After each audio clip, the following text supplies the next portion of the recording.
अपने वचन की मर्यादा को निभाते हुए उस बालक को लेकर मेरे पास आए थे, परंतु मैंने उसे छोड़ दिया। नारायण नारायण, ये क्या किया भोजराज कंस? तुमने अपने प्रथम पुत्र को उसको छोड़ दिया, वो भी जीवित? नहीं भोजराज कंस, कि कंस का लड़काई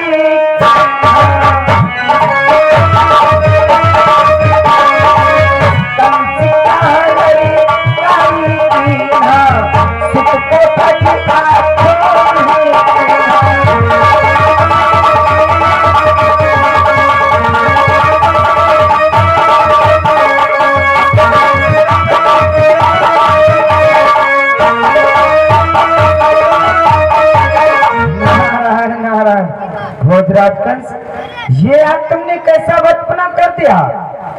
अब उस देवकी के पुत्र को जीवित छोड़ दिया?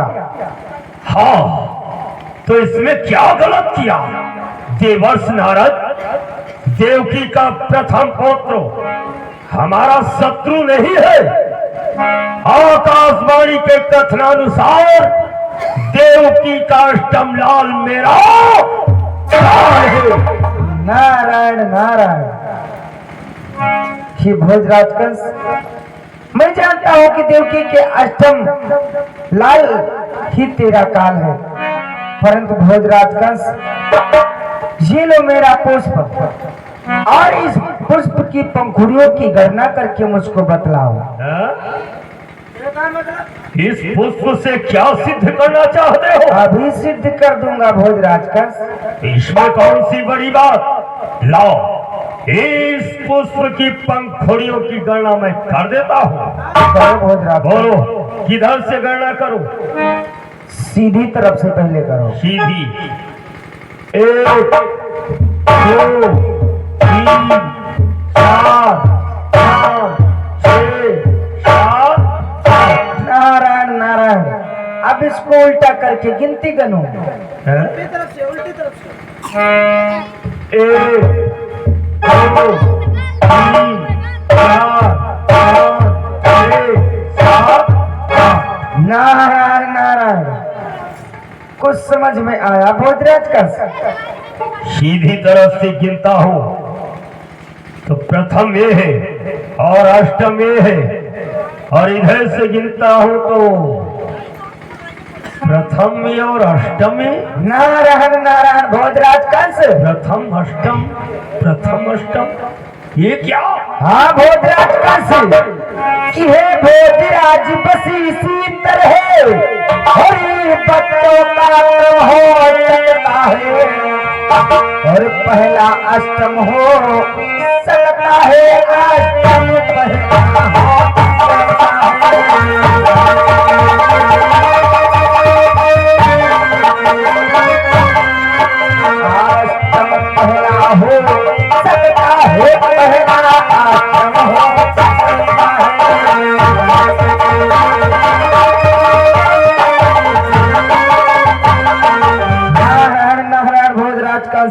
जिस प्रकार इस पुष्प में प्रत्येक पंखुड़ी प्रथम और प्रत्येक पंखुड़ी अष्टम है, इसी प्रकार से आपकी बहन देवकी के गर्भ से जन्मा हुआ प्रत्येक पुत्र अष्टम और प्रत्येक पुत्र प्रथम है। देवकी के गर्भ से जितनी भी संतानें जन्म लेगी वे समस्त अष्टम और प्रथम। भोजराज कंस, तो मैं इस बालक को कदाप नहीं छोड़ूंगा। विलंब मत करो भोजराज कंस। वसुदेव भी मार्ग में होंगे, मैं उन्हें मार्ग में रोकता हूँ। कौन चल मेरे साथ। नारायण नारायण,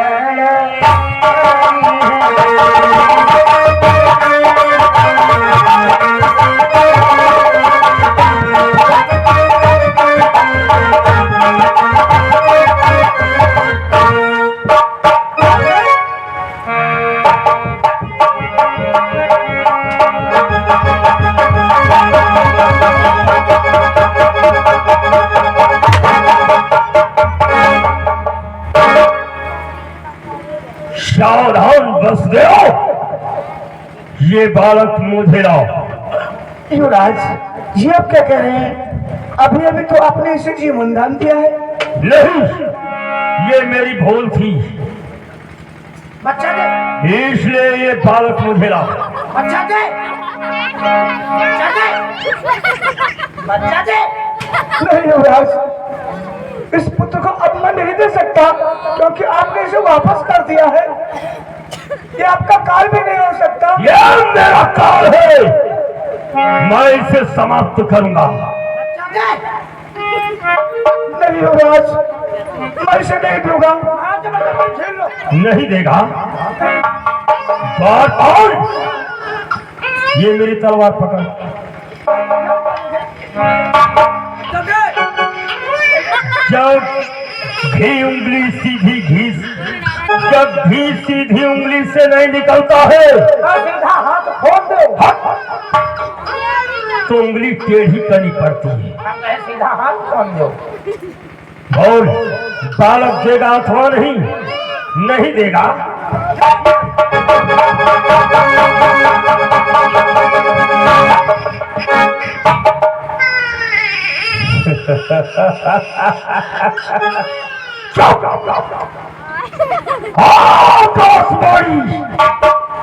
देख, कौन सा अपने काल को अपने हाथों समाप्त करने जा रहा है। ये ले!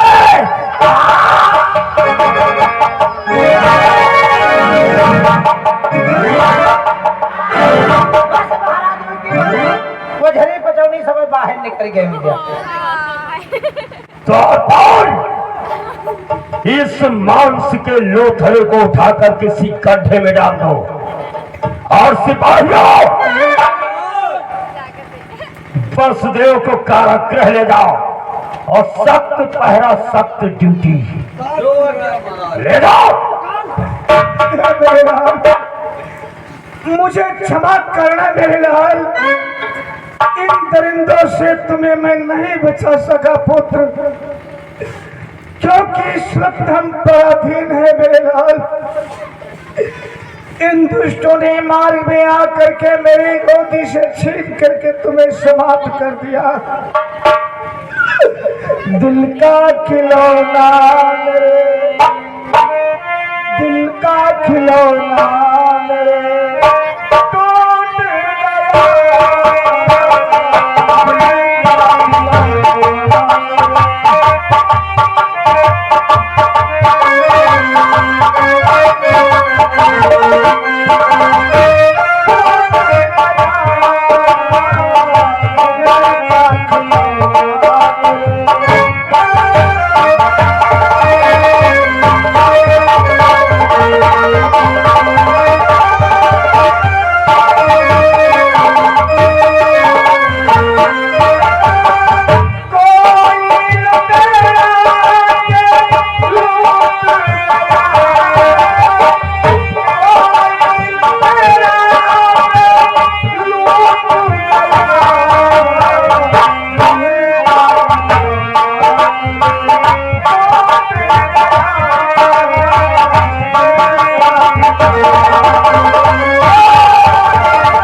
अपना पुत्र कहाँ है? बोलो ना स्वामी, क्या हुआ?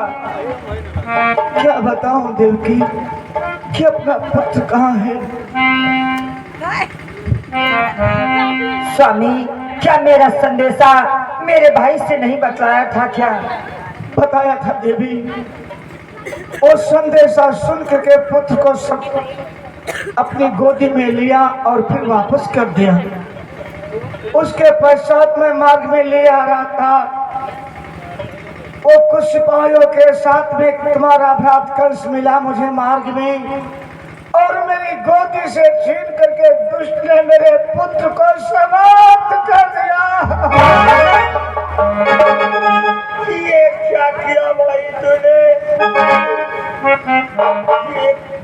ये पुत्र को मार दिया। देवी, अभी तो उस दुष्ट ने मेरे एक ही पुत्र को मारा है तो ये दुख हमने हमारे आंखों से देखा नहीं गया। जब मेरे 8 पुत्रों को दुष्ट मारेगा तो ये दुख हम कैसे देखेंगे देवी? सत्य कह रहे हो स्वामी, इसलिए क्या किया जाए, इसी कारागृह में अपने प्राणों का त्याग कर दिया जाए। तुम ठीक कहती हो देवी, तुम ठीक कहती हो। भला ये दुख तो नहीं देखना पड़ेगा। अभी तो उस दुष्ट ने एक ही पुत्र को मारा है तो इतना दुख हुआ। जब मेरे 8 पुत्रों को मारेगा तो कितना दुख होगा। इससे अच्छा है 8 पुत्र जन्म लेने से पहले दोनों प्राणी हम इस कारागृह में इसी फर्श पर अपने शीश को पटक पटक करके अपने प्राणों की आहुति दे दें। चलो देवकी, दोनों प्राणी अपने प्राणों को दे देते हैं।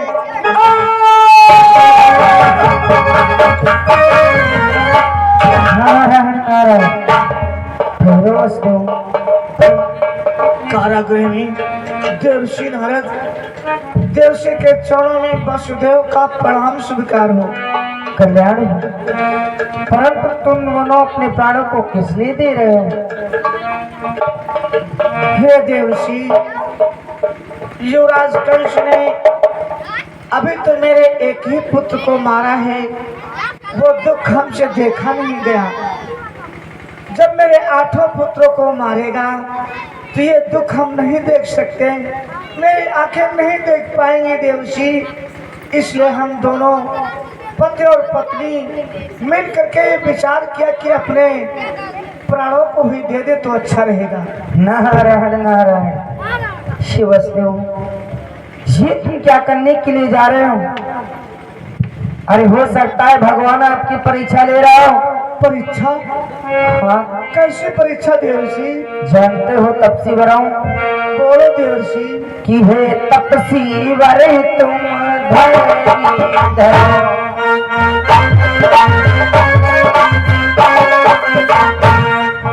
तपसी वर तुम धैर्य धरो, ये तो है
समय ये तो परीक्षा का समय चल रहा है। वो भगवान तुम्हारी परीक्षा ले रहा है, इसलिए इसका परिणाम तुम्हें अति शीघ्र मिलने वाला है। क्या देवर्षि, परीक्षा? कैसी परीक्षा? हमें तो लगता है प्रभु की परीक्षा में ही हम दोनों प्राणों की आहुति हो जाएगी। नारायण नारायण, ऐसा नहीं होने वाला है। जानते हो तुम्हारे भगवान तुम्हें दर्शन देने के लिए क्या अवश्य आएंगे। मेरे भगवान आएंगे? हाँ। आखिर वो कब आएंगे देवर्षि? जानते हो कब आएंगे?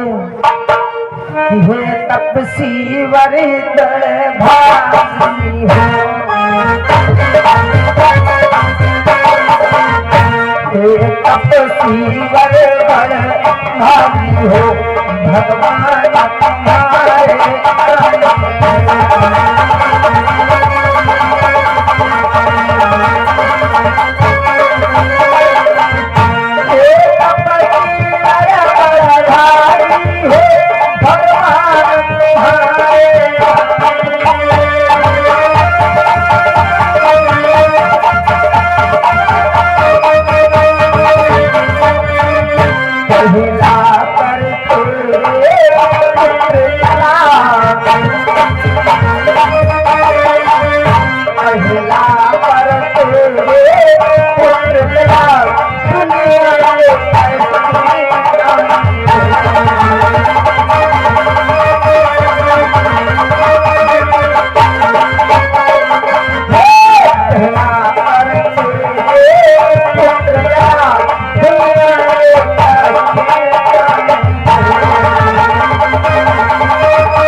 बड़े भागी हो, तुम्हारे भगवान तुम्हें दर्शन देने के लिए अवश्य आएंगे। और जानते हो किस रूप में आएंगे? वो आपके पुत्र के रूप में बन करके आएंगे और इस दुनिया का उद्धार करेंगे। और जानते हो कब आएंगे?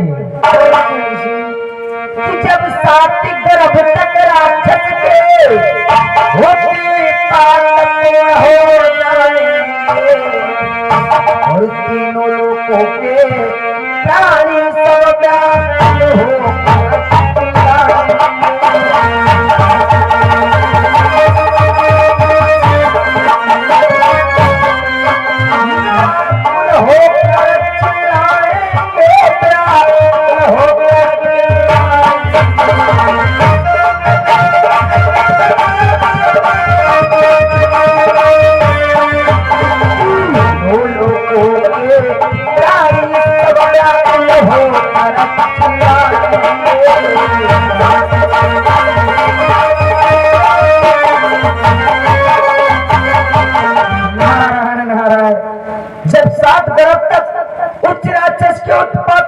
व्याकुल और तीनों लोगों को प्राणी व्याकुल होकर के चिल्लाने लगेंगे, तभी वो आपके भगवान आएंगे कि तब नहीं रुकेंगे।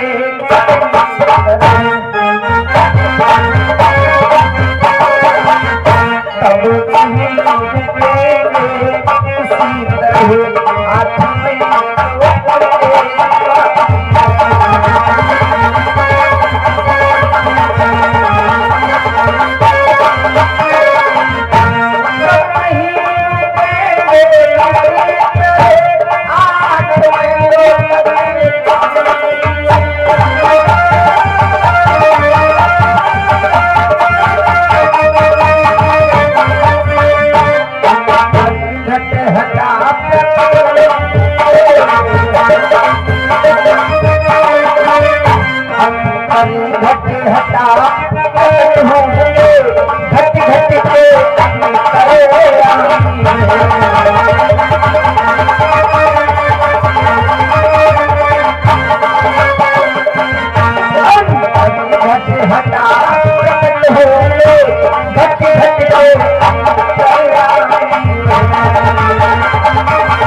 आत्मा हो जाएंगे।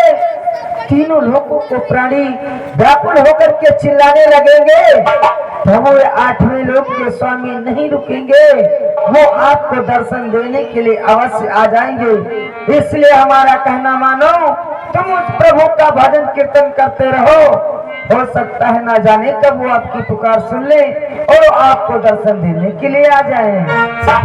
ठीक है देवशी, यदि आप ऐसा कहते हैं तो आपके कथानुसार इस कारागृह में हम उन क्षीरसागर निवासी भगवान विष्णु का ध्यान करेंगे और उनका मार्गदर्शन करेंगे। अवश्य। मेरा प्रणाम स्वीकार हो देवशी। कल्याण हो। राम चरण चितलाई हो, राम चरण चितलाई हो, भजो राधे गोविंदा। राम चरण चितलाई हो, भजो राधे गोविंदा।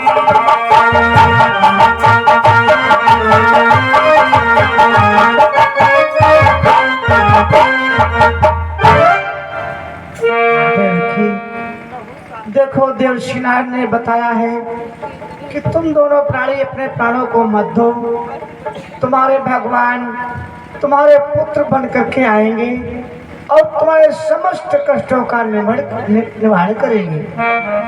इसलिए देवी देवशिनार तो तीनों लोकों में भ्रमण करने वाले हैं। उनके कथनानुसार चलो इसी कारागृह में भगवान के मार्गदर्शन करते हैं।